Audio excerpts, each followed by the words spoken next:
Ota keta qolaylik, onam tez kelsin deganlar. Ha, shoshmay tur qani. Va, ushla. Bilasizmi ota?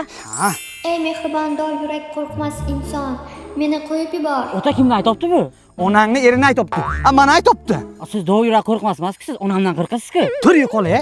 Meni qo'yib yuborsang, 3 ta tilagingni bajo keltiraman. Xohlasang, bitta tilagingga 100 million beraman. Ha, unaqa pullarni qaynatamdan ham olayraman, ha? Menga qaytarib berishing shart emas, mayli, 10 ming dollar beraman. Ha, unaqa bo'lsa ber. Endimi? Endi bizga nima kerak? Bizga shaharda qoq markazidan uy ber. O'zimga o'xshatgan ustalar qurgan bo'lsa kerak emas. Yo'q, yaxshi ustalar qurgan.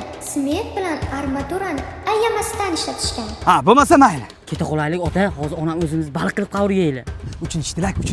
Ota, onam 3-tilagimizni chiqaraylik, keta qolaylik. Essan onangni. Xotinam jonga tegdi.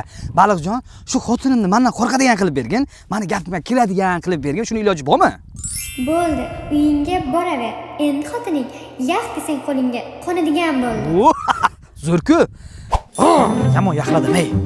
Qayerlarda yuribsiz? Baliq 3-tilagimni amalga oshirmabdim deyman.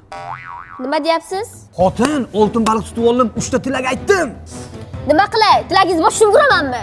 Bir pachka dollar berdi, shahardan 2 qo'lini uy berdi, kallangni ishlab. Ha, bittagina tilagingizga xotinim o'zsin, chiroyli bo'lsin, yosharsin deb so'ramadingizmi? Yo'q, baribir mana pulni olib, restoran yurib, yeb, ichib, semirib ketayding baribir. Ikkita tilakni ham barbod qilganing qolaydi. Ha, 3-chi tilagingizga nima deb so'radingiz bo'lmasam? Sen bilishing shart emas. Aytingchi. 3-tilagimga xotinim meni gapimga kirsin, hurmat qilsin dedim. Ha, yo'q-e? Tolab svetni yo'q. Svet yo'q ota. Qish keldi degandan svet o'chadi. Voy. Boyagi baliq tutib kelgin. Baliqni o'zim bilib olganmi ota? Olib kelganmisan? Qabr bu yolg'onchi baliqdi. 3-tilagimni amalga oshirmabdi-ku bu iflos. Chi, chi, dor, dor, o'zi yashagan